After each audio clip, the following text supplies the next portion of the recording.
मन्त्री भन्ने हो प्रधानमन्त्री भन्ने क्लियर हो नि अरु जस्तो कन्फ्युज मान्छे होइन नि। हर्क दाइले चुनावी एजेन्डा भन्दा बढी रवि बालेन र कुलमाललाई गाली गर्दै हिँड्दा बालेन भने केपी ओलीकै क्षेत्र झापा 5 बाट चुनाव लड्ने तयारी गरिरहेका छन्। साथीहरु, बालेनले मधेस जान माघ 5 नै किन रोजे त? काठमाडौँ महानगरपालिकाका मेयर एवं राष्ट्रिय स्वतन्त्र पार्टी रासोपाका नेता बालेन्द्र शाह बालेन माघ 5 गते मधेसको राजधानी जनकपुर जाँदैछन्। तराई मधेसमा मात्र होइन, हरेक ठाउँमा अहिले त्यही चर्चा भइरहेको छ। कोशी प्रदेशको झापा 5 बाट चुनाव लड्ने तयारी गरेका बालेन आफ्नो चुनावी अभियान मधेस प्रदेशको जनकपुरबाट सुरु गर्न लागेका छन्, त्यो पनि माघ 5 गतेदेखि। माघ 5 मधेस प्रदेशका लागि विशेष दिन हो। माघ 5 गतेदेखि नै 63 सालमा मधेसमा आन्दोलन सुरु भएको थियो, त्यसैले यो दिनलाई मधेसले विशेष दिनको रूपमा मनाउने गरेको छ। अर्थात् मधेस शहीद दिवस माघ 5 गते मनाउने गरिन्छ। त्यो दिन मधेस केन्द्रित दलदेखि विभिन्न संस्थाहरूले बलिदानी दिवसको रूपमा मनाउने गर्दछन्। यसपटक पनि दलहरूले माघ 5 गते बलिदानी दिवस मनाउने निर्णय गरिसकेका छन्। त्यही सन्दर्भ पारेर रासोपाले बालेनलाई मधेसमा उतार्दैछ। पहिचानको मुद्दालाई लिएर भएको मधेस आन्दोलनमा 150 जना भन्दा बढीले शहादत प्राप्त गरे। हजारौं मधेसीहरू घाइते भएका थिए। अहिले पनि कतिपयको उपचार भइरहेको छ। कतिपय घरमा भए पनि हिन्डोल गर्न सक्ने अवस्थामा छैनन्। माघ 5 गते यी सबैलाई सम्झिने गरिन्छ।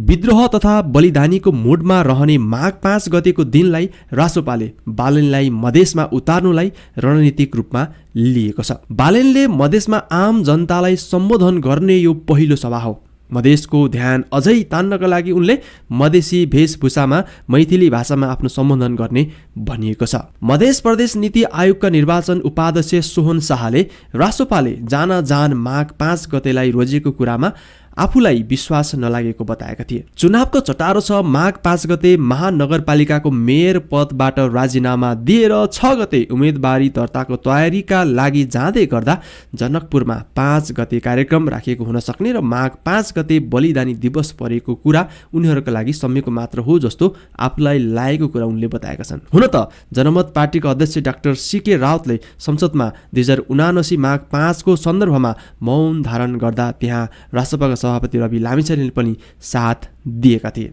मधेसवादी दलका संसद सहित केही काङ्ग्रेसका सांसदले पनि उठेर साथ दिएका थिए, तर तत्कालीन प्रधानमन्त्री प्रचण्ड आफ्नै सिटमा बसेका थिए। त्यति बेला रवि गृहमन्त्री थिए। त्यतिखेर रवि र सीकेलाई जोडेर निकै चर्चा भएको थियो। माघ 5 अर्थात् बलिदानी दिवसका सन्दर्भमा महत्त्वपूर्ण कुरा रहेको शाह बताउँछन्।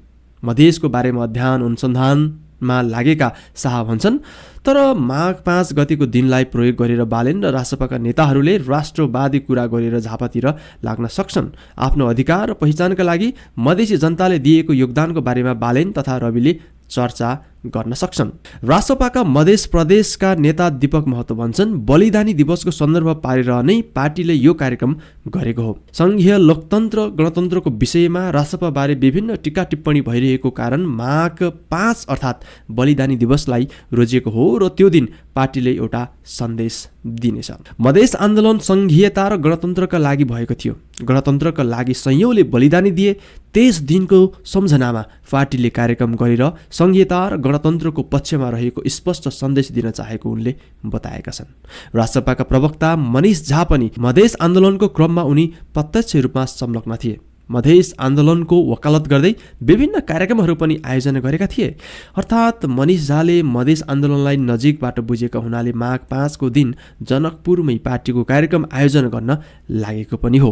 मनिष झा आफू पनि धनुषा 3 बाट चुनाव लड्ने तयारी गरिरहेका छन् र त्यही क्षेत्रमा माघ 5 गते बालेन र रविलाई मुख्य वक्ता राखेर कार्यक्रमको आयोजना हुँदैछ।